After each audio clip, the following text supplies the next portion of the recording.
All right, guys, chapter 19, the Industrial Revolution. As always, we're starting a new unit, so go to a fresh page, go to the top of the page, put a big chapter 19, the Industrial Revolution. Now, normally I don't have any text on the front page. I'm actually going to give you the definition of an industrial revolution, at least for the purposes of this class. So I would put this right underneath it. So I would put the process of going from a farm-based economy to one based on industry and changes the way that the people live and work in their society. We've gone through multiple industrial revolutions. Like we're almost certainly going through one now, like as you live. It's always hard in history or in anything to um, say for sure, but I would almost most definitely say that 50 years, 100 years from now, people will say you are going through an industrial revolution because we have all the signs of that. Now, I'll cover that in class. But so you ready to go? This is going to be an interesting unit, and it's certainly relevant to your life because, like I said, you're in an industrial revolution now. Okay, so just really simply, I mean, there's not a lot of text here, but just to give you an idea, this first part of the unit's visual. So what types of tools did workers use before 1750? They used hand tools. Everything that people did in whatever way of life that they had. If they were agrarian, they used farm tools. If they're like stonemasons, they're using, hammers and, things to shave down the rocks. If they're lumberjacks, or people who work in a wood mill, they're using axes and saws. Everything's by hand. After 1750, the world starts shifting towards machines. And to say that this is a revolution, it's almost underselling how much this changes the way people live.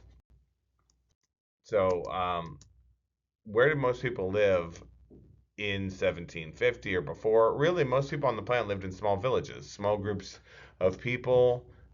There were lots of villages spread throughout the world.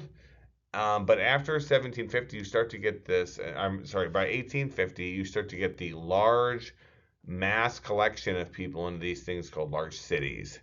And the idea that you'd have like millions of people in one location previously would be actually impossible. You didn't have the resources or the ability to distribute the amount of water or just to even have jobs that people would actually perform in cities would never happen. So how do we go from a world where everyone does everything by hand and they're spread all over the place to a world in which people use machines and they're concentrated into cities? Well, let's see. Okay, so this unit is really broad. So I'm talking about the Industrial Revolution, but to understand that there are two revolutions in human history that must happen before the Industrial Revolution. One is the Agricultural Revolution, which agriculture again means farming. There has to be a farming revolution, and we've touched upon that a bit in the past, or we talked about the three field system, and we talked about how the climate of Europe has started to warm. But after that, some other things occur, and we have this agricultural revolution, and that's going to have a huge impact. And I'm going to break that down. Before we can even start the Industrial Revolution, we have to explain what happened there and why. And the other revolution is the Energy Revolution. And the thing you have to appreciate about the Energy Revolution is there are really only a couple sources of energy throughout all of history. Like all of history, where you could get energy from were human labor, animal labor, and you had wind and water mills, and that's it. There is no other place to get energy from. During the energy revolution, humans are gonna figure out, oh wait a minute, you know what's more efficient than me or this animal that gets sick and dies doing things? What if we could have something else generating constant power? And we're going to talk about all of that. So these are the first two revolutions that set up for the Industrial Revolution. And there have been multiple Industrial Revolutions since this one. But this is how the world changes. This is how we go from what looks like the Middle Ages to the modern world. Like you saw, we started in the year 3500 BC, and yes, things were changing the whole time, but how do we go from just a few hundred years to what the modern world looks like? It's the Industrial Revolution. It changes every facet of human life, every facet. Now, let's talk about that agricultural revolution first. There are four parts to it. Okay, so the first part, write this down. The first of the four parts of the agricultural revolution is crop rotation. This is going to seem in some ways similar to the three field system, but it's way more advanced and it leads to how we do modern farming. What people in Europe, first let me tell you what the problem is. People in Europe started to notice that their fields again were becoming less productive over time. Think about it. If I had a piece of land and my kids and their kids and their kids and like 20 generations of our family, even though they were now using the three field system, the land started to become less productive. There's a guy, and when this is we're getting to the part of history now where we can kind of like name who created certain things. There's a guy named Lord Townshend who has a radical idea.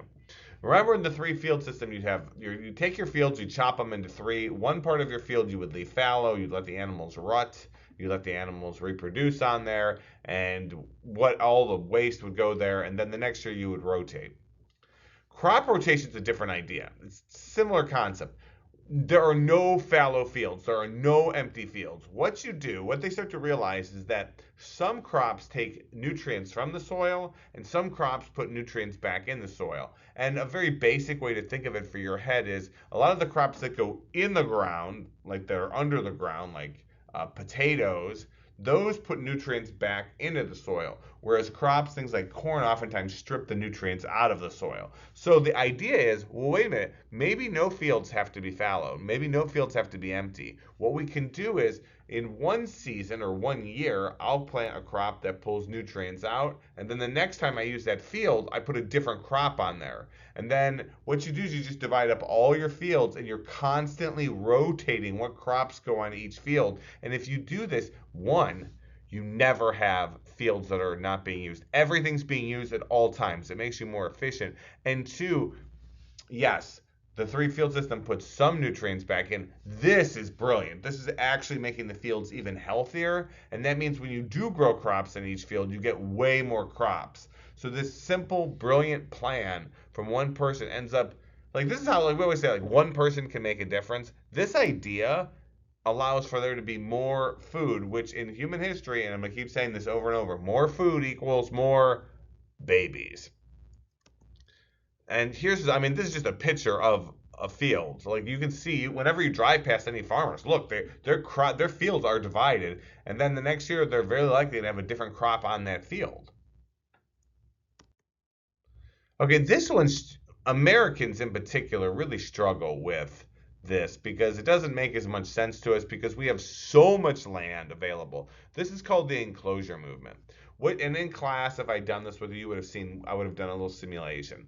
What people in Europe, especially in England, what they were doing is they would have basically fields that were open use to everybody. They were like common fields. So what would happen is this common use field, everyone would plant on it. So Mr. Rico's throwing corn on there, and like one of you guys is putting pumpkins, and someone else is putting squash.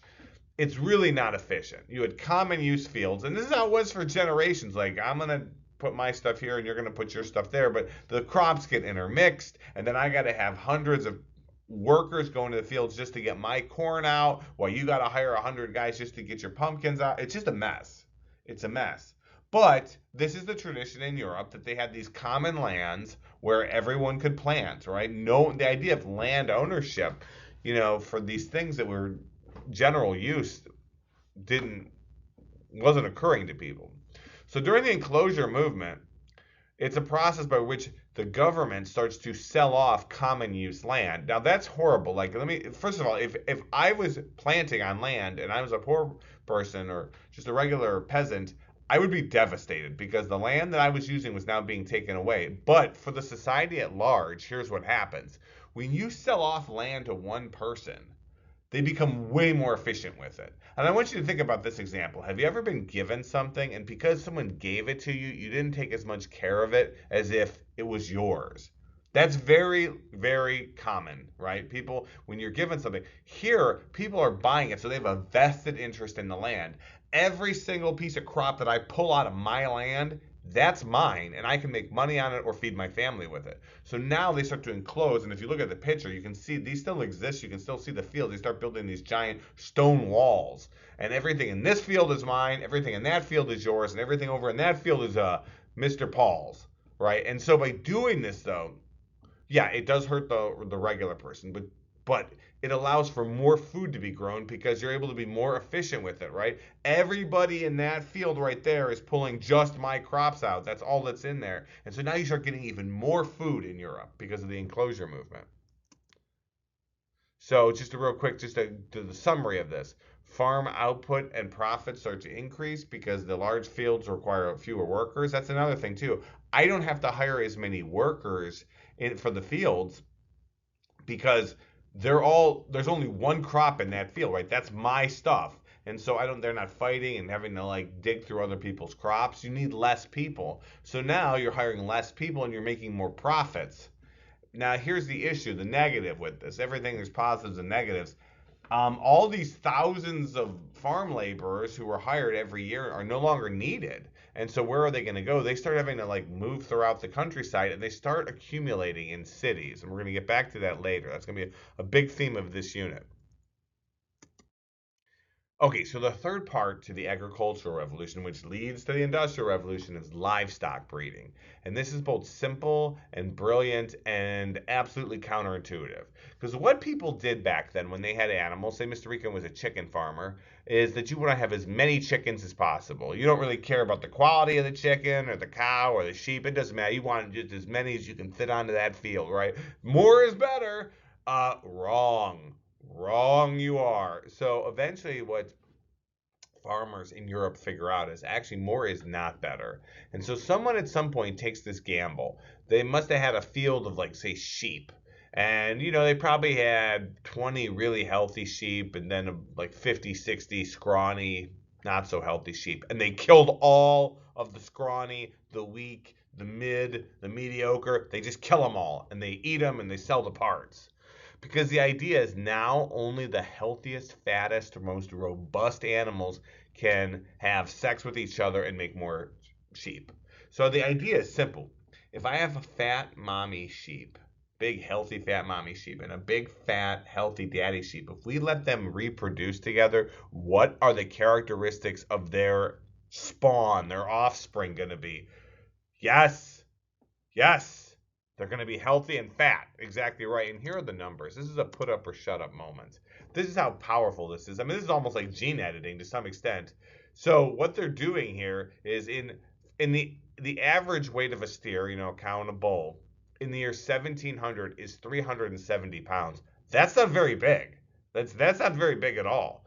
But within 90 years, the average size is 840 pounds. That's the difference. When you only let animals have access to other animals that are as healthy as they are, they immediately start making larger, healthier, more robust animals. Same thing here. Look at the sheep. This is a mind blower. The average sheep is 28 pounds in the year 1700. I think I know people with cats that size.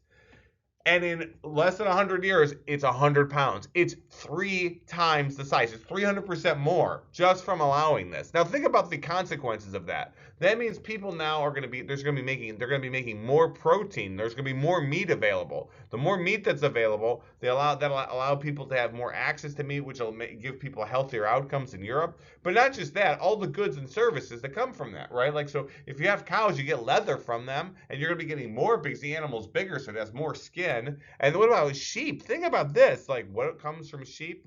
You get wool from sheep. The larger the sheep, the more wool. That means more clothing is going to be made. And the more of something you get, the cheaper the prices are. The explosion that comes from livestock breeding is insanely powerful. Just to show you the power of controlling the genes of an animal, I'm going to show you some pictures, and these are real, of people that do this today, just based on selective breeding. This is selective breeding only. This is real. This is not Photoshop. This is not edited. This animal is real. I wouldn't say it's the healthiest animal, and you certainly wouldn't want to eat it because it's 1,000% muscle.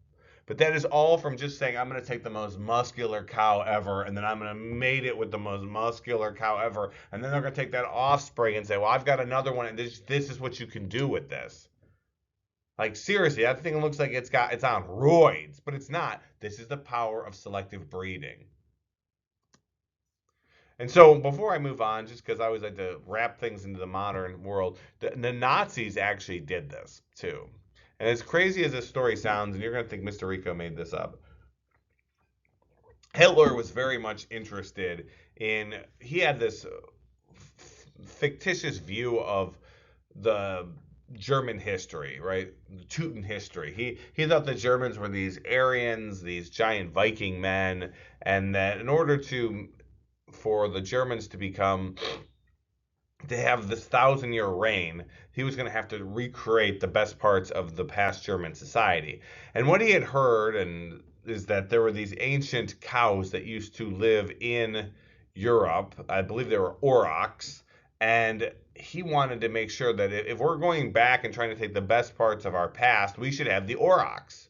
And so he literally had scientists of his time breed these features back into the cows because even though the aurochs were extinct now, um, they knew what features they had, like long, shaggy hair, and they had these horns and all these things. So he had scientists breed these cows back into existence. And what's crazy about this is they successfully did it, and they're called heck cows, like hell cows.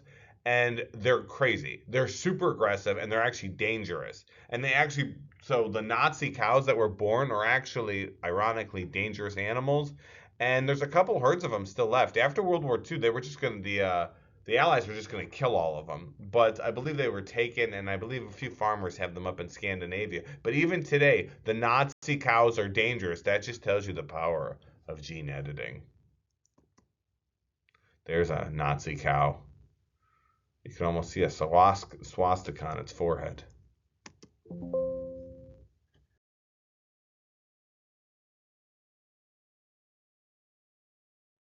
All right, so here we go. Let's do the results of the agricultural revolution so we can get into the industrial revolution. Cheaper food prices, right? The more of something you make, the prices always come down. That's why when there's only like one pair of like Nikes or Yeezys or whatever, and they only make like 400 pair, they're super expensive. The more of something you are, the more availability is, the prices come down. Here's my formula, right? Write it down. More food in history always leads to more people. The more access to calories throughout history, the more people you can have, right? Better nutrition. Better nutrition. Here's the thing. So not only are we having more people because there's more food available, but since the nutrition's better, people are living longer. So you're having more babies, and then on the other end of the spectrum, the older folks are living longer. Now you start to get people living 10, 20 years longer in their life expectancy, which also means people are having kids later too, which means there's more kids being born. There's a feedback loop occurring, right? And in the 1700s, just to give you the numbers, there's about 100 million people in Europe. Within 100 years, there's 200 million. Now you're getting a doubling, and that's going to keep going. That's going to keep going. So here are the results of the agricultural revolution. Make sure you write them into your notes. Now I'm going to go through the energy revolution pretty quickly. Um, the energy revolution, some people spend months on it. Unfortunately, we don't have that kind of time. So I said this to start at the beginning of these notes. I said, okay, throughout all of history, all energy is human, animal, or wind or water mill, and that's it. What if humans could produce something that would allow you to produce constant power that doesn't require any of these, like water mills are great, but not when you're away from the water. Windmills are great, but what if there's no wind? Animal and humans get sick and die. You can't get consistent power from them. What if you could have constant, unending power? And that's when James Watt, and yes, his name matters because of his accomplishment, we name a unit of energy after him, wattage after him. James Watt improves and makes something that people have been working on for basically thousands of years, and that's a steam engine. Steam engine's actually a simple idea. The idea is that you have a tank of water and that you're heating it up, and as the water gets heated, what does it do? It goes through a small tube or vent, and that creates steam, and the steam pushes a little turbine, and the turbine produces power. Even the Greeks had tried this, the ancient Greeks, but it's really hard. But now they're getting better and more consistent metals being produced. He creates the first steam engine, and now you can have power anywhere. But there's an issue. There's really an issue here, and the issue is that in order to do this, you have to burn things. And like so, they got this engine, but how fast does wood burn? Wood burns incredibly quickly, So that's a problem, right? Because we have an engine, but we have to shove a whole forest in it to get it to keep going. That's when people start to focus on coal. Now, coal, which is something that can be mined, coal is something, its property is this: coal burns really, really slow, and it burns hot too. And that's like perfect for this engine because now you have something that's constantly producing heat. And it burns really slowly. So it can produce heat over long periods of time. Now you can start to create things, engines, that as long as you keep feeding them, they're going to keep working. It's not like a horse where like a horse gets sick, and you don't want to work a horse in the rain or when the weather's bad or at night. No, if you keep feeding that steam engine coal, it will keep producing for you.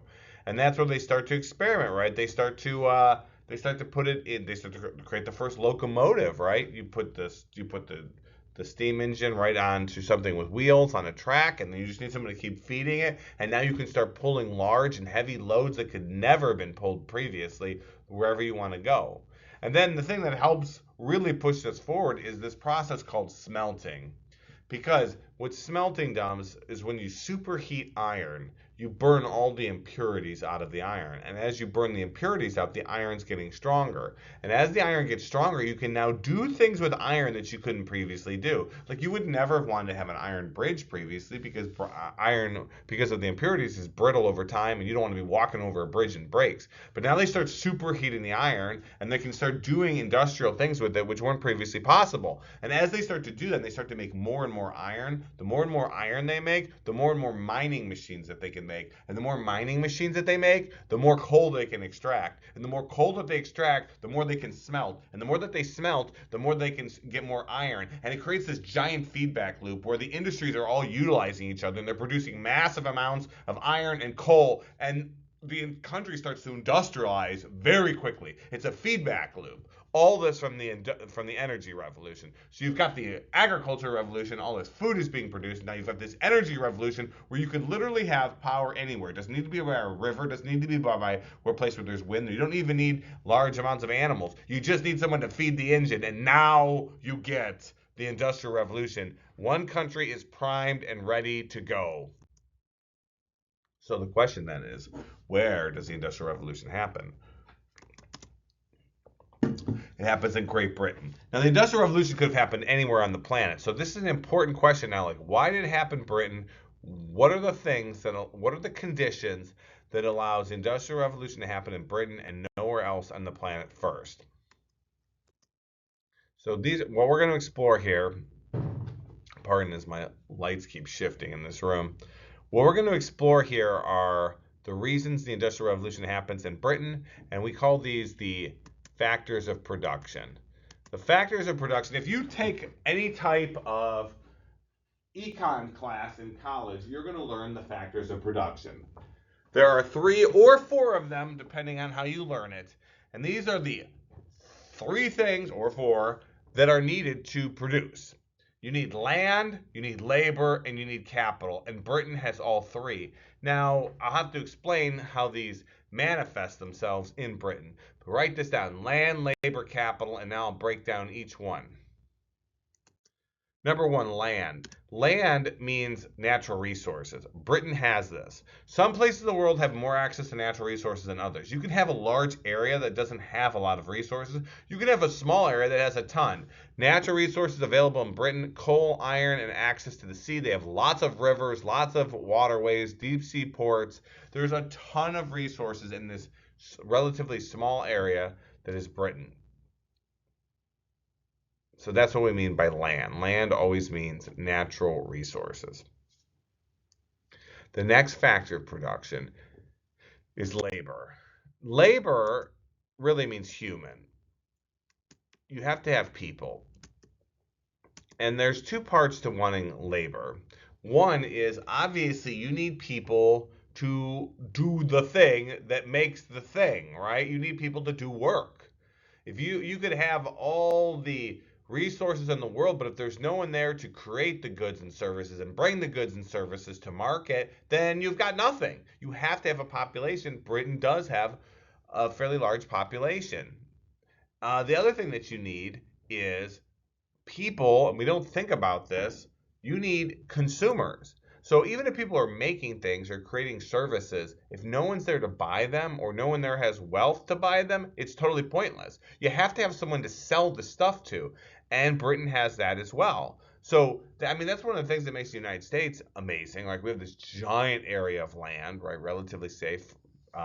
And the other thing is we have a lot of people. America has the third largest population in the world, and so that allows America to do is both have enough workers to produce things, and then they get paid. And when they get paid, then they can go and buy things with that money. And so that's what makes part of our economy quite strong.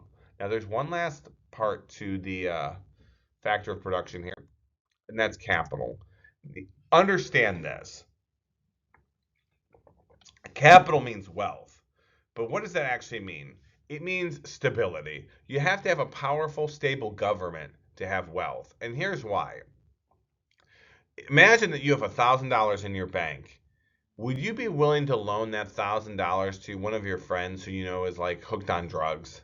He's got a great idea. Your friend's on drugs, and he's like, you know what? I've got this great new business plan. Could you give me $1,000 so I can start my business? You know, if you give your friend $1,000, that money's just going to go right into his arm as he shoots up. That's not a good idea. You only want to give money to stable institutions, and the reason why is simple. They are likely to keep that money protected, and then that money can grow as the institution grows. This is, say what you will about the United States. The reason why the United States courts a lot of foreign investors, a lot of people invest in the US, is because the United States has a relatively stable government. If people thought our government was going to collapse and they're going to loan us trillions of dollars and we go bankrupt, then they don't get any of their money. But Britain had a stable government. They had a stable society. Think about what else was happening in Europe at this time. Think. Remember, we just did the French Revolution. You had all these wars throughout Europe. You had the Napoleonic Wars. Countries are falling. Monarchs are being replaced. There's only one place in Europe that has these other factors of production that has a stable society, and that's Britain. We don't often consider how important this is, but no one will give wealth to a group that is not stable. So that's the third. Now, I did say that there was a fourth one. Some economists say that the fourth factor of production is actually entrepreneurship. The having a population that is capable of thinking, creating new ideas, or doing things in unique ways. A lot of people say that's actually the United States' strength. Now, what are we doing here? So, what industry does the Industrial Revolution really smash into and start affecting first? And that is the textile industry. Textile, if you don't remember, is cloth making. So, to understand how this has this major impact, we have to understand how clothing was made. Clothing before the Industrial Revolution was done in people's homes. So, imagine Mr. Rico's a farmer and I'm doing my farming thing every day, and I actually have a wife, and she's tending to a lot of the domestic work that needs to be done. What people would do, salesmen would come, merchants would come rather, and they would come to the house and they would say, Mr. Rico, can I talk to your wife? And I'd say, sure. And he talks to my wife and he says, hey, Mrs. Rico, would you be willing? I'm going to drop off cotton and wool, and I'm going to drop off thread and yarn and all these things. Could you make clothing for me when you're not doing all these things to help your husband and your family? And my wife says, sure, so she can make a little extra money. And so then maybe a month later or 2 months later, the guy would come back and he would say, oh, you made me 4 shirts and 4 pairs of pants. Great. He would pay my wife, and then he would take those clothing and he would sell them. That's not a very efficient system, but that's what's available. You need to have access to people that can do the skill. And where else are you going to go? So that's called the putting out system or the cottage system. That's how work was done. You did it at your house. It's not efficient either because this guy can't make my wife do the work. If she doesn't want to do it, or we're busy, or we had a medical issue, or who knows what. She's taking care of a sick lamb for a month. Hey, no work's getting done, buddy, and you can't make us do it. You're on our property. So the thing about cloth making too, it's very time intensive. It takes time. And clothing is a critical thing because everybody needs to be clothed or you'll die of exposure. So this is an important thing, and this is going to be the first industry really that the Industrial Revolution is going to smash into.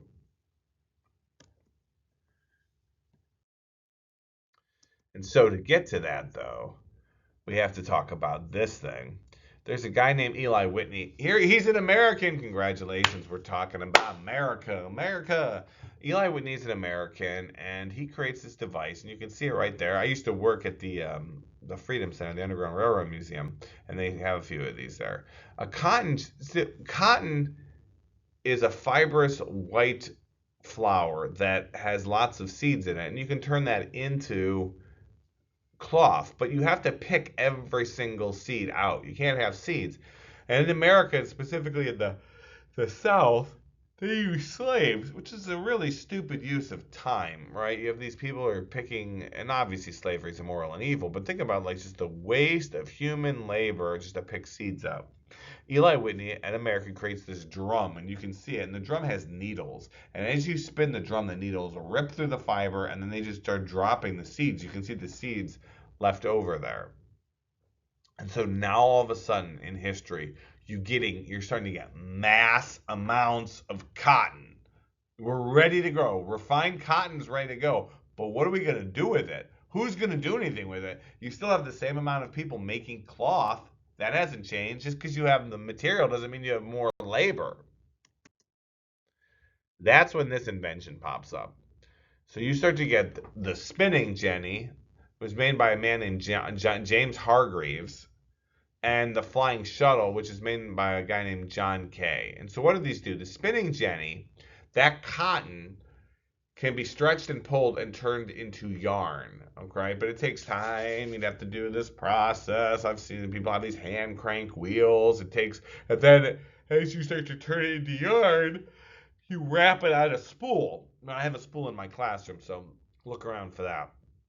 Then you take the spools, and now you can start to make clothing out of it. Well, the spinning jenny, boom, boom, boom, boom, boom. It goes really fast. It pulls the cotton into yarn, and it starts making huge amounts of these spools. Well, so what? What are you gonna do with the spool? Because if you give the spool to these ladies who are making the cloth at home, it's still gonna take them the same amount of time. But here we go. Guy named John Kay creates the flying shuttle. The flying shuttle is this device where you pull this arm out and pull it back, and when it does, it fires a needle across the entire device. And the needle goes one way, and you pull the arm, and it goes the other way. And what it's doing is making one line, one small line of cloth. But as you go ba-boom, ba-boom, ba-boom, it's firing the needle back and forth. And the faster you can do this, the faster the needle's going back and forth, and it's actually making see the cloth being made. And then, oh my gosh, in very little time, you're going to get Richard Arkwright's water frame, and they're going to hook these devices up to power. And the spinning jenny is going to be going on its own. It's going to be just cranking out tons of yarn. The flying shuttle is going to be going, they don't even need a human anymore. And they're going to be creating mass amounts of clothing. And as you make more clothing, what's going to happen to the price of clothing? The price of clothing is going to come down, and more people are going to start buying extra clothes. They're going to have an outfit for Sundays, an outfit for work, an outfit for home, and more and more prices are collapsing. This is why the Industrial Revolution, this much needed product, which is cloth, now even regular people can have access to more than one outfit. Now is born the factory. So let's talk about factories. Factories are created because these machines do not fit in people's homes. There's no room in an average person's house for a spinning jenny or like a water frame outside or a flying shuttle. That's not going to happen. So the reason why factories are created, and factories are an invention, they don't exist previously. They have to be created. The idea is that we're going to have these machines, but where do we put them? They start creating these large buildings that the machines will fit in. And now here's the wild part. we're going to now have to bring people to this area. So normally people work in history by their home, right? You're working out of the fields next to your home or in your village. Now you start putting these factories in these cities, and workers start, who probably are displaced from their jobs in the fields anyway, they start being drawn into these cities, and the cities start getting exploding in their populations, right? Because the more factories there are, the more workers there are, the more workers there are, the more people are getting paid, the more people are getting paid, the more money they have, the more products they're going to buy, the more products they're going to buy, the more factories have to be set up, the more machines have to be put in there. All this is happening. It's a feedback loop. And so, what a factory is, it's a large building that allows for large equipment inside of it, and it brings workers and the production capacity together. Instead of me going to you, you have to come to me. And this pretty much ends the cottage system. People do not create things at home anymore from this point moving forward. Now, as I've said a million times in this class, you can have a good effect, a good thing that happens, and bad things are consequences. You can have bad things and good consequences. So you got to look at everything as they are. And there are positives that come from the factory system. Of course there are. I mean, look at the modern world. Look at everything in this room was probably produced in a factory. So it's a way more efficient production methodology to actually bring the laborers to the specialized place by which things can be made in an efficient, quick time and quick manner. Prices start coming down because you're making mass amounts of these goods. Prices start collapsing, and the cheaper the prices are, the more people can afford them, and the more people buy them, the more things you're going to need. And around and around and around we go. A major increase in job opportunities. And that's good because as machines were being used in agrarian places, the need for extra labor wasn't there anymore. And then it improves the quality of life for people. Just the ability to have extra clothing if you need it, or to have access to food, or to have money for food. Now, there's going to be some negatives here. So let's talk about, but I'll get to the negatives in a minute.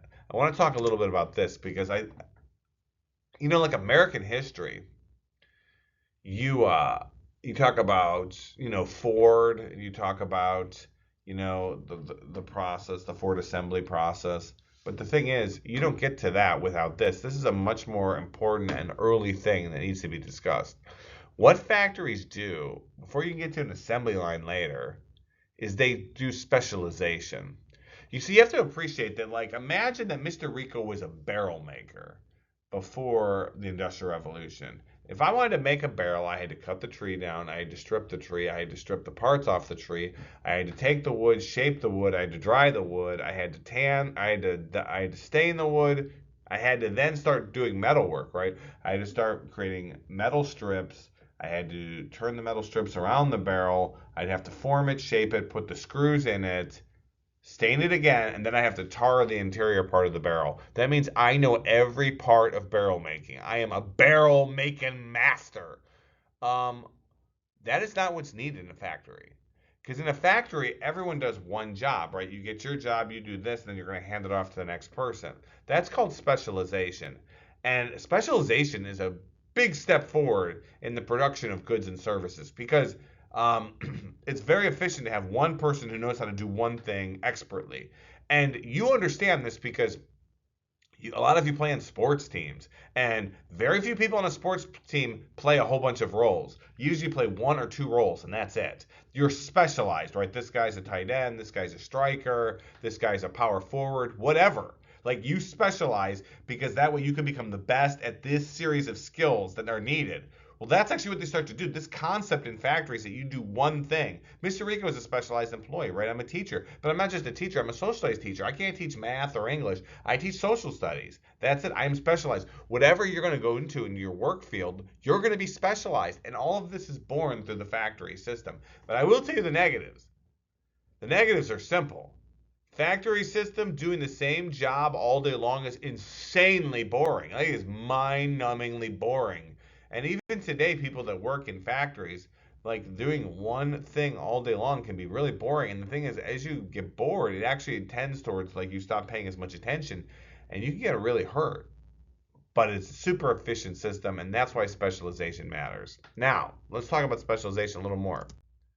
So, specialization. These are specialized companies. Everything is specialized today. You got Burger King, you got McDonald's. If you look up at that screen, you could probably tell me, is that Burger King or McDonald's? That's how you're even specialized as consumers. I'm sure everyone in this room knows. Yeah, that's a Burger King burger. If we looked at pizzas, we got Pizza Hut, we got Papa John's, we got Marco's, you got all these major firms. Why? Because they're specialized, right? They just get dough and they get toppings. They're not going to worry about trying to make chicken or all these other things. They're saying, like, we're specialized. So that allows them to get the price of their product as low as possible. So companies are specialized. Even consuming is specialized. Like, what's your favorite pizza? Is it Papa John's, Marco's, Jets, La Rosa's? So even the consumer becomes specialized over time. Let's look at this as an example of what happens when people go outside of their role. So what is this guy's job on the Bengals, right? He is a kicker. Kickers are specialized. They're very specialized laborers, right? They have to have the ability. They often have a similar frame, right? They're often tall and lanky, and they have the ability to put their foot up to their head, and they can kick the ball very far and very accurately, right? They don't often weigh that much. Now, what are their job? These are linemen, right? They're 300 pounds often. They're big, strong guys, fast, but maybe not a huge amount of mobility, right? Well, what happens when one person does another person's job, right? What happens when the kicker tries to get involved with the line? They get crushed. You got to stay in your lane when you're talking about specialization. Otherwise, you will get destroyed. Now, a little further on specialization. You guys are so specialized that I can show you a picture and you'll know what the specialization of the job is. So let's look. If we're looking at a fast food restaurant, what is this girl's job? If you said counter employee, she works with customers and she specifically hands things over the counter. There's all the evidence there, right? Where does this guy work in the restaurant? Yes. Yes, he works at the drive-through. Very good. What about this guy? A bit of a dork. Yes, yes, he's the manager. His role is manager. What's this person's role? That is the taco licker. He's taste tester. And that person is the ice cream taster. She is the rice. Oh, no, that's coleslaw. She's tasting the coleslaw. Oh, that's the lettuce presser. And that is the lunch meat spreader on the toilet seat person. Okay, back to the factory system. Let's cover the negatives. Factories create massive amounts of pollution, and not only do they create massive amounts of pollution, there were no laws regulating that. There wasn't even a thought about that at the time about what the consequences, the negatives of the byproducts of the factories. They're pumping out pollution, and they're often pumping out right into the drinking water and into the community that they serve. The shifts at a factory, when you read them, are 12 to 16 hours, 6 days a week. You only get Sunday off, the Lord's Day. Brutal. It's often like the sun is down when you go in, and the sun is down when you get out. Like it's dark and it's dark. The work is insanely dangerous, and child labor is common. So this is just some pictures of factories. This is a little later in the Industrial Revolution. We're starting getting to the point where I can show some pictures. This is an early Industrial Revolution. These machines wouldn't be this safe, and these are not safe at all. Women at this time in history are expected to wear long cloth because it would be considered immodest. And so you got these women wearing long cloth next to these giant gears or these hungry machines that could just pull them in and tear their bodies apart. Very common that women would have their hair torn in, like pulled into the machine, and they would be scalped or their heads would be crushed. That's the negative of having long hair in these unsafe places. Now, what happens at first, factories only allow men to work in there because, like, men are the people that do the labor, right? Men are the laborers. Men are the guys in the fields that were let go, and they start flooding the cities. But within a generation, the factory workers, owners realize, well, wait a minute. If you're only doing the same specialized job all day long, why would you have why would you have men? Why not have women and children? You can pay them about 25% of the wage of a man, and you can have them do the exact same work. And this actually has a devastating impact on men because now men in Britain have a hard time getting employed. And so they're at home and their women, their wives, their sisters, and their kids are being employed in the factories, often in dangerous locations, having their arms torn off, being mutilated, coming home late, and the men don't have work. And this is a big thing, and I'll go through these with you real quickly. But this is the part where we should actually look at the actual history of factories. This is where the kids were. What are the kids doing while their parents are working? The kids are also working in factories.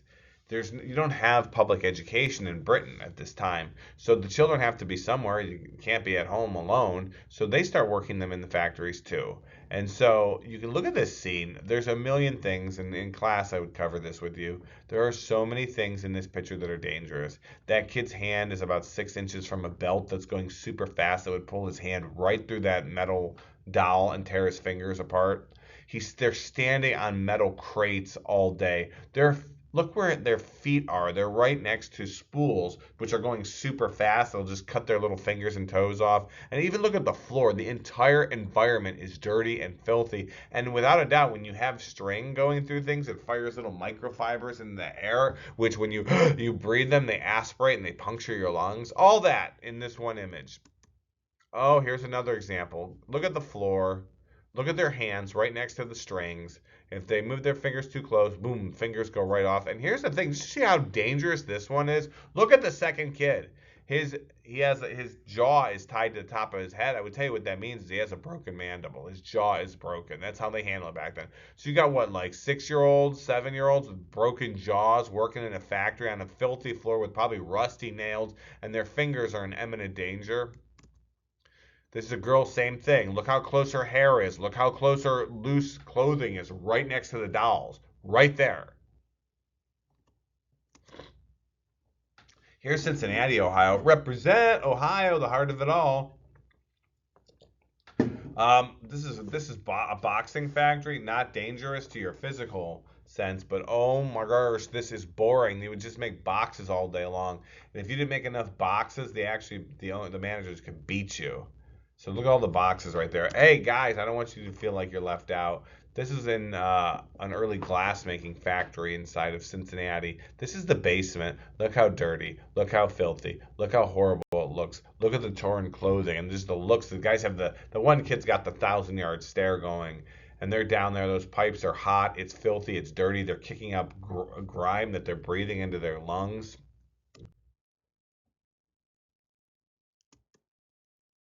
Now, mining is a particular form of hell.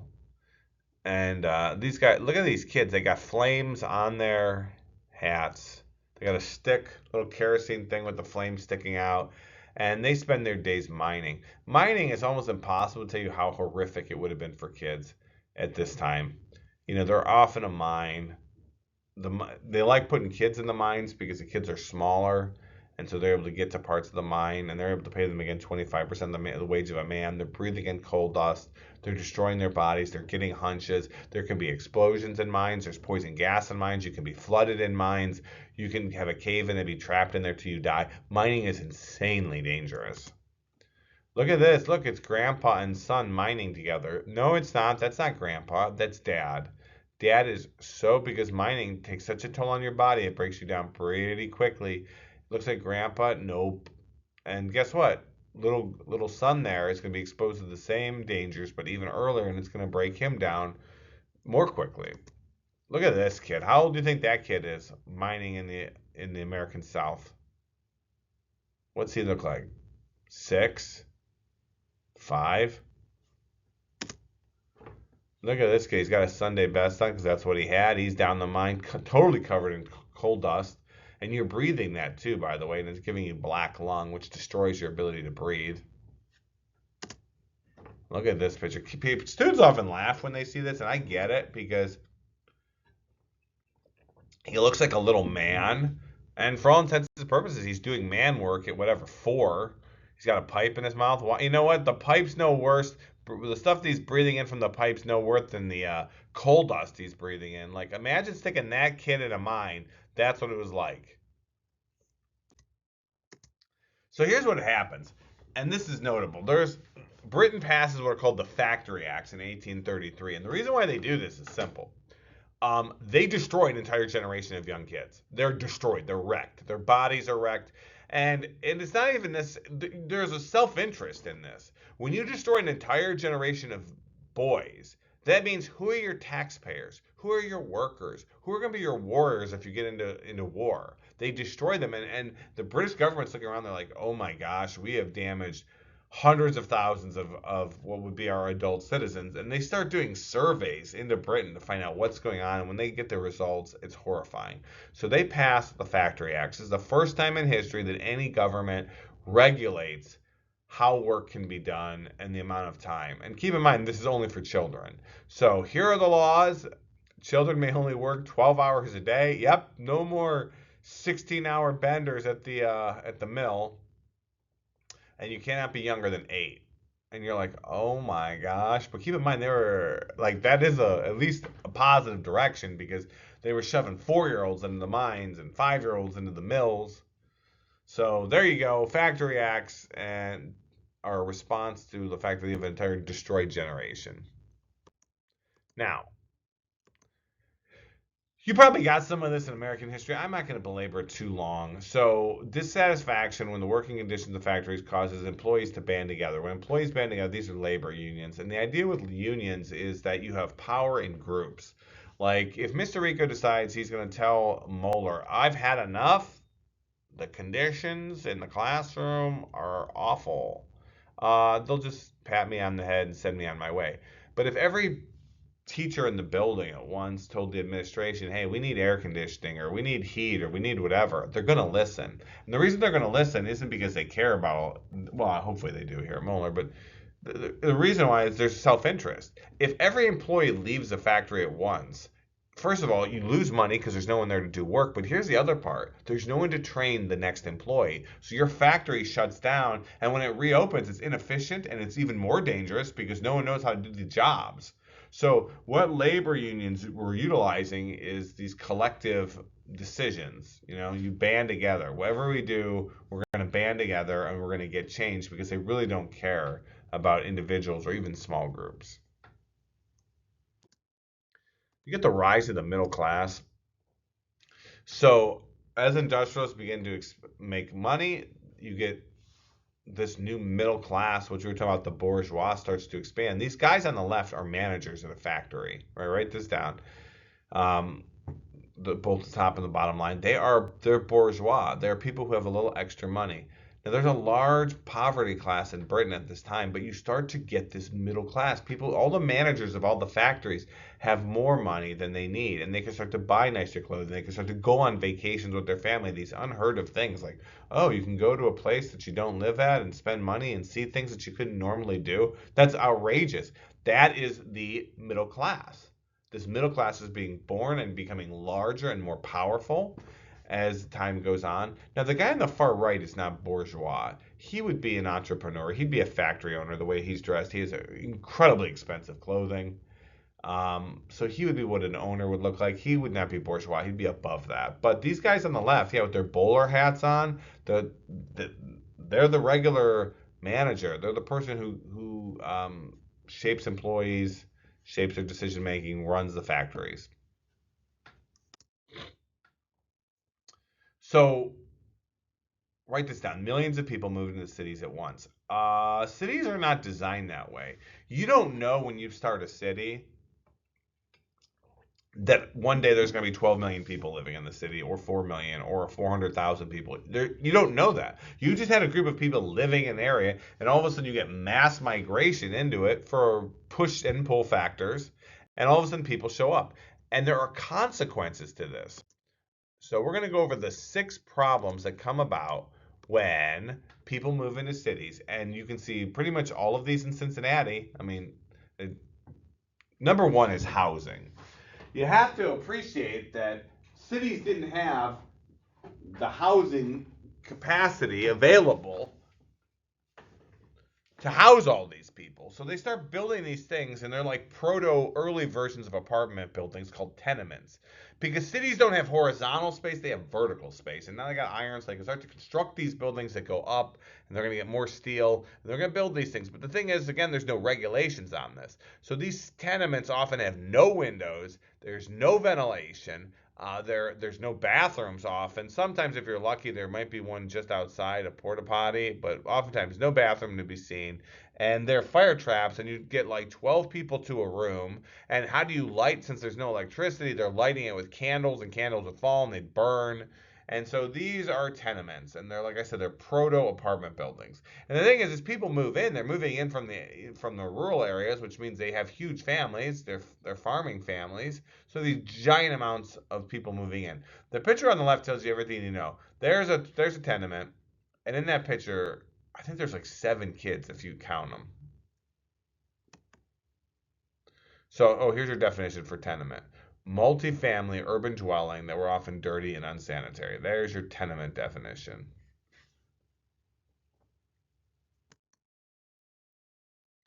That's the picture I was going to show you. Like, you count, you got one, two, three, four, five, six, 7, 8 kids on a balcony. And that's just the reality. My mother was from a farming village in Sicily, and she had 5 brothers and sisters, and each of her sisters and brothers had 6 kids. That's very common because if you work on a farm, you're gonna have large families. Just another picture to show you how, like, insane, you got all these kids hanging out the windows. The other part about this, just really quickly, is that if you move into a city, it's not like there's playgrounds or anything at this time. So literally, the only space that these kids have to be outside the house is hanging out on balconies that were often not constructed well.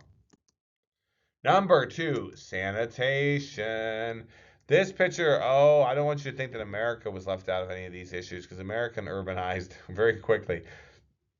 They don't have sewer systems. It doesn't exist. So garbage is often flung out of windows.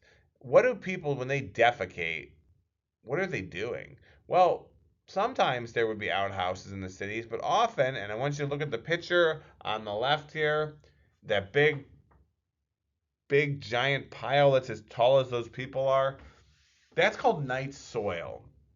Night soil, because most people, what they would do is they would have inside their little tenement a chamber pot, big iron pot, and they would poop and pee in it. And then at nighttime, when no one was looking, they would dump it out the windows right onto the sidewalks. And so you'd have these giant piles that were always getting bigger and bigger and bigger. And you can see that one's like 6 feet tall, and they were right next to the tenements. And they would just be there. And then when it would rain, it would like sludge into the streets. But also keep in mind, there's no cars, so you have thousands and thousands of horses in the streets too, defecating everywhere. We're talking about hundreds of thousands of pounds of feces being put right onto the city streets every day.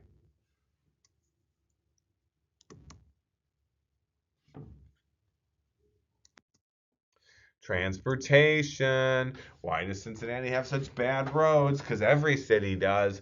Here's the thing: if you don't know how many people are eventually going to move into your city, you just build the road capacity for the time. Like, oh, okay, well, we're going to have 100 people on this road a day. Oh, we're going to have 1,000 people on this road a day. Oh, we have 1 million people on the road. So what cities don't know, so they have to start constructing transit systems while there's mass amounts of people already in there. And that's not just like roads, that's bridges, that's sidewalks, that's ports. And so all of that, they're trying to construct this. I mean, look at all the problems Cincinnati's had with the bridge. They've been trying to get an additional bridge to take pressure off the Brent Spence Bridge for 20 years. There's an estimate that says 5% of all commercial traffic in the United States not commercial, commercial traffic goes off the bridge, so industry utilize it, and it's still taking 20 years, and they're going to say it takes another 5 years to put a new bridge up. It's very hard to construct a transit system when you already have the pressure on it at that time. 4 is water. Oh my gosh, we don't think about this. One of the greatest blessings of the modern world is water. Millions and millions and millions of people have died so you could have clean water. We don't even appreciate what a gift it is. But water is one of the great killers throughout all of history. You go to the wrong place at the wrong time and drink the wrong water, you're dead, and you die horrible deaths. Cholera and particularly typhoid fever were incredibly common, and they're common all throughout American history too, not just European history, not just Britain where the Industrial Revolution starts. Uh, Cincinnati had a cholera epidemic. I forget how many thousands of people were dying a week. They couldn't keep up with the dead. And some of these diseases, when they're waterborne, they spread themselves. So imagine cholera. You get cholera, you drink bad water, you basically have diarrhea till your body desiccates, till it dries up. You just keep having diarrhea till every drop of fluid of your body is out and you die a horrible death. Well, what's happening is you're diarrheaing all over the place. That all that has to do is get into a water source, and now anyone who drinks that gets it, and then they have diarrhea and it spreads. That's what's happening. Water, which is a critical, the most, I mean, other than like air, like you have to have water every 3 days or you die. What happens when the water that you need is poisoned? And that's ostensibly what's going on. It's stuff with bacterial agents that kill you. And these are very common issues. And the more people are in the cities, the more water they need. And the water is not set up for this. Crime. I'll talk about this in class with you. You start stuffing millions and millions of people on top of each other, or thousands and thousands of people on top of each other. Some of them who have better access to work and other ones that don't, and they don't have access to resources. You start getting crime. And I'll be honest, too, there's something to be said for this. It's not just a matter of distribution of resources. There are clearly people coming to the cities as predators to prey on people, right? You know, lions only hang out in the savannah because that's where the gazelle are. And the same thing is happening here. There are some people who are criminal elements and they are going to the cities because that's where the people are. And you start to get crimes that no one had even seen before. And this picture is an example. This is Jack the Ripper. The reason why people talk about Jack the Ripper is this is like one of these moments in human history where people are like, oh, there are these things, serial killers, people that go and they slaughter people for their own gratification and pleasure, and then they do it again and again and again, and the police aren't prepared for it. There's no forensic happening. They can barely keep up with the responsibilities of keeping order in society, and also you got people splitting people from stem to stern and doing all these horrible things, and it's an eye opener. Not just eyes are being opened. It is brutal. All this is happening. Large amounts of crime. More pictures. And by the way, it wasn't just like we had this in American history. If you guys read the book The Devil in the White City, oh yeah, H. Holmes, he set up a house of horrors over there in Chicago. Basically, all the different parts of the house were set up to kill people in different ways while he sat there and listened. Oh man, real sick. This is a part of human society that you may not know about. You don't, whatever the percentage of the population is, 1% or whatever it is for psychopathy, that we can normally ignore. But when you put all the people together, you can start to see the impact of these type of people right around you.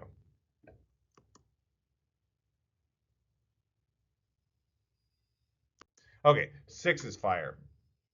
Hey, we already talked about limited water, and so fires burn cities repeatedly, regularly, in huge parts of them. Obviously, Chicago, a third of Chicago is burned. London has multiple fires. An interesting note is that the Great Fire of London, which occurs because remember, you don't have you'd have bucket brigades. People would have to have hundreds of people with a bucket, and they would send the bucket down one side of the people, and then when they'd fill it up with water, and they would send the bucket hand to hand, hand to hand, they would throw it on the fire. Imagine people throwing a bucket of water on a raging fire, and nothing's going to happen. But they don't have modern water infrastructure set up, you know, plumbing, etc. And they don't even necessarily have access to enough water. What city, gentlemen, is the first city to have a modern paid firefighting force? Cincinnati. Um, so yeah, so fire is a huge issue. Although I wanted to say this, but the Great Fire in London is often given credit for destroying the Black Plague. So the plague would keep coming back every so often in England, and eventually, after the Great Fire, they think that whatever rats and mites and fleas that had that still hiding in the crevices and cracks of London were finally burned out. So, hey, positive and negatives. We're getting near the end here, guys. I just want to show you what urbanization actually looks like. I'm not going to tell you the name of the city, but this city in 1820 looks like this. Look at this. You got some, like what, a couple roads, rivers, and some native folks there. Just 34 years later, look at this. You see streets and houses, and it looks like thousands of structures and ships and steamships. And then 40 years later, it looks like a modern metropolis. What city is this? This is Chicago, and this is how fast, going from less than 100 years, how you go from a sleepy, non-industrialized village to a major metropolis. Okay, we got to talk about this guy. Thomas Malthus is an interesting man. Thomas Malthus looks at at population levels, and he makes a very simple observation. And I make these types of observations all the time, and my results are very similar. He makes an observation. He says, "Look, population is going to outstrip food production, and when it does, and you can see it right there on that curve, when that happens, all hell's going to break loose, and millions of people are going to starve, and we're going to have what Thomas Hobbes would have called the war against all." And if you look at that graph right there, I mean, his point is correct. When population outstrips resources, it is over. Like, it's simple, right? He's making this observation, and he does the same thing Mr. Rico does. There is a mistake here. Because if you think about it, does this ever happen? No, you don't remember a time in history between the Industrial Revolution and the modern world where millions of people starved and everyone killed each other. It does not happen. So he is wrong, but it is important now to investigate why Thomas Malthus is wrong. His idea is not wrong. And even this idea of the population curve and the resource curve, they're not wrong. He doesn't see something coming. And what is that? He doesn't see that, and write this down, he doesn't understand that the amount of food produced is not going to stay on that curve. It's actually going to it's going to shoot way up. What Thomas Malthus does not understand is that innovations and inventions are actually resource production, while on his chart is increasing, it's actually going to increase much faster than that. And it's even happening to this day. You have to appreciate that, yes, more people are still born every day on planet Earth than the day before. But did you know, and this only makes sense, we are getting better at food production every day than the day before. We're using better hydroponics, new types of fertilizers. We're bringing more food on every day. And this, every once in a while in history, people make the same observation no one's ever predicted it before. And we call these people Malthusians, right? They say, look, the idea is not wrong, but he does get part of his prediction wrong. It's the speed of resource growth. There's a book, I think in the late 60s, by this guy, Paul Eldredge, and it's called A Population Bomb. And this was a hugely influential book. And he said that, look, certainly by the year 2000, we're going to be in mass starvation. The world's going to be collapsing because we can't produce enough food. So here's a guy with a similar prediction, like 150 years, 200 years later, and he's wrong too. And look at the book. Look at the title here. While you are reading these five people, mostly children, have died of starvation, and 40 more babies are born. The idea is that this is out of control. There's too many people, and everyone's gonna fight each other for what little we have. Well, he was wrong too, because even in the 20th century, people are still creating more and more and more and more and more and more and more food, and they're doing that because we're getting better at producing food. In the last 30 years, this part is, as far as crazy as everything is on planet Earth right now, we are 1 billion people. There's only 7 billion people on the planet. 1 billion people have come out of poverty on the planet, and much of this is globalized food and distribution networks, and the fact that different parts of the world are better at producing different types of food, and they're disseminating that. When you hear people talk about if we had less people on the planet, we'd be in a utopia. That's Malthusianism, and it comes from Thomas Malthus. And by the way, you're welcome to believe that or not believe that. But actually, and what's interesting is there was a recent movie where the villain, not recent, it's like in the last, whatever, so many years, the villain's a Malthusian. He actually, every word that comes out of his mouth could be from Thomas Malthus. And everyone thought, oh, he's the coolest villain, he's so interesting. What movie is that? It's Endgame with Thanos. Look what Thanos says. He said that his world was a utopian society, everything was perfect. Then too many people were born. And what's not Malthus, what's Thanos' whole plan? To kill 50% of all people, and then we'll have paradise. That's Malthusian. And you can actually see that in a way, he's making the same mistake Malthus is. Even think about what Thanos is saying in the movie. We'll kill half the people. Why not? If you've got the magic finger thing, Thanos, why not just increase production of food? And then you'd have paradise again. But no, because he's stuck in that thinking of, population equals destitution. No, more people being born actually creates more human labor and thoughts and ingenuity and inventions and people that can create things. And so far, humanity's been outrunning that population number. It actually has been improving. Speaking of that, Mr. Rico's got to cover these people. They're called utopians. Utopians are people. First of all, utopia means heaven on earth, and utopianism you, is the belief that if with the right governmental policies, you can create heaven on earth. Right? We just have to do it right this time. And some people go out and build utopian societies, utopias. So they go out there and they build them. Oftentimes there's just like about 200 to 300 people living in the societies. The idea is that every person would work and every single person has a duty, and if they did that, they could create a paradise. And so you have to give these utopian areas credit. Why are they doing this? Because, well, to be honest, living in the cities is not great. Being stuck doing industrial labor is horrible. And so the idea is that, well, we can do it right. We'll build our own society and we'll do it right. The problem is human nature.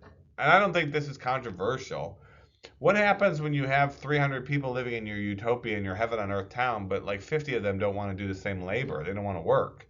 But you still have to give them the same resources. Well, that's when you get a collapse. And, most of these utopians did collapse. But this idea lives on that with the right policies or with the right decision making, that we can have heaven on earth.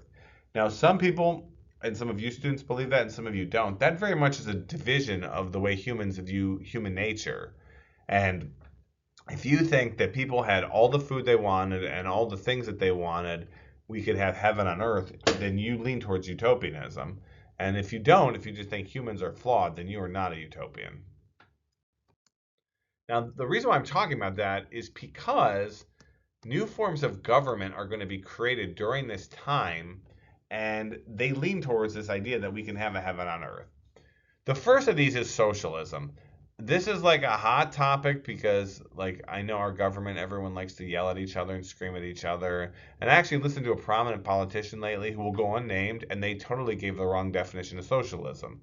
It seems like people even in our own government don't understand that. Here's the definition of what socialism is. It's when people as a whole own and operate the means of production. Now we'll talk about what that means and looks like, but it's when people own the things that produce things. And that means everyone. Everyone owns everything, right? Everyone owns these things. So what do I mean by the means of production? I mean factories, farms, railways, businesses, the things that produce goods and services, everything. Everyone owns everything. Now, that's what socialism is. So different governments start to experiment with this. This runs counter to capitalism in that in a capitalistic entrepreneurial system, someone with capital wealth takes a risk and they invest in things. And if it doesn't pay off, they lose it all, right? And if it does pay off, then they get rewarded for that. But in a socialistic system where if everyone owned the means of production, that means everyone is owning that and everyone is benefits from it, but everyone should also have to take the risks. And so this idea starts to become prominent at this time, and it's going to be pushed forward by one of the most important thinkers, certainly one of the more impactful thinkers of the last 200 years.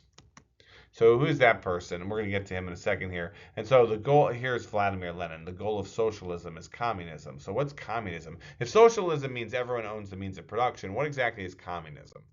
Well, let's get to that. We have Karl Marx. Karl Marx believes in this concept called scientific socialism, and it's communism. And he wrote this book called The Communist Manifesto. Many of you are going to have to read it in college. So he believes that free markets are innately bad and they should be destroyed. Basically, they create the terrible working conditions of the Industrial Revolution. The Industrial Revolution is a byproduct of capitalism. Capitalism has to be destroyed. The idea that people can buy and sell and pick whom they sell with and what they want to sell and how they want to interact with people financially. Karl Marx is against that. And so he says, look, it is capitalism itself that has to be destroyed. Now, people on the other side will say, well, it was capitalism that push this great push forward in humanity. All this technological and all these innovations are happening because of capitalism. And Karl Marx says, no, no, no. Only the bad things come from capitalism. So let's get into a little bit more about what he's saying here. So Marx says,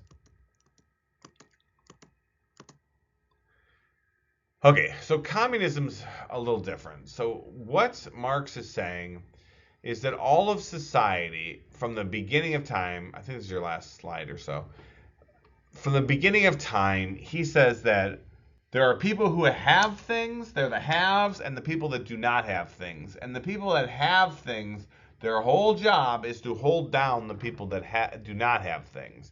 So he says all of history is an economic, it's basically oppression, right? This group's oppressing this group. And one group's a victim and one group's a victimizer throughout all of history.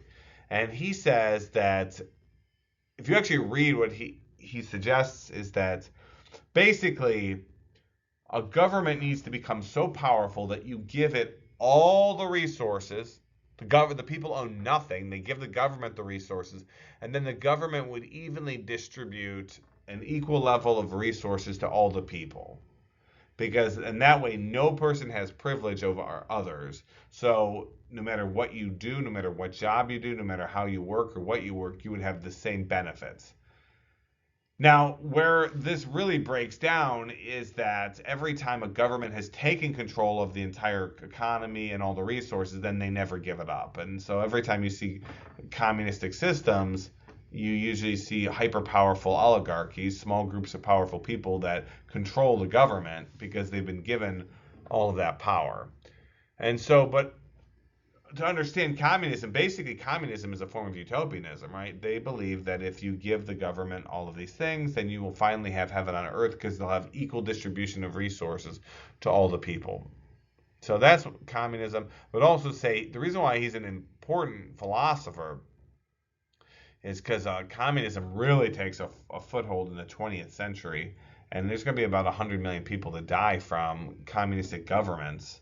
Sometimes doing the exact things like where they're going to push forward and they kill 30 million people out of starvation here or this or that. So it's a powerful call, and it is specifically powerful because the Industrial Revolution, the level of abuse and the difficulty of living and the horrors that people would sustain, they're like, well, I'll give me something other than this, and that's the draw to communism.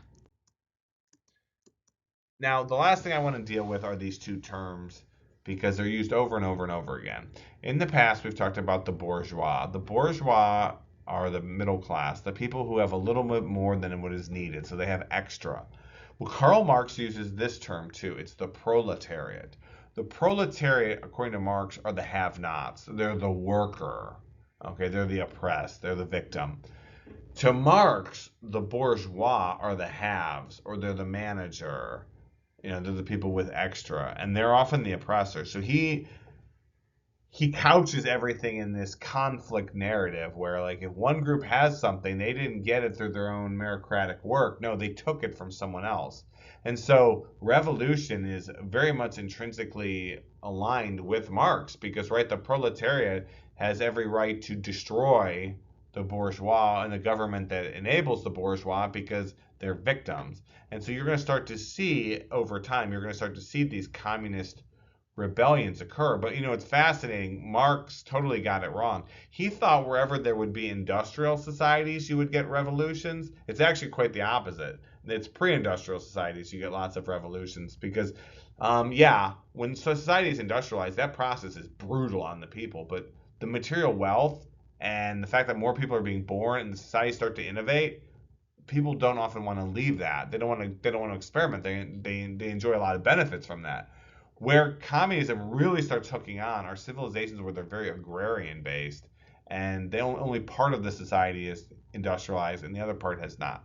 Anyhow, that is the Industrial Revolution. If you have any questions, as always, you can call Mr. Rico, or well, you can't call me, but you can shoot me an email, or you can shoot me a Mo Campus message, or see me in class. I hope that made sense. If you want to have any conversations about this or anything else in the class, let me know.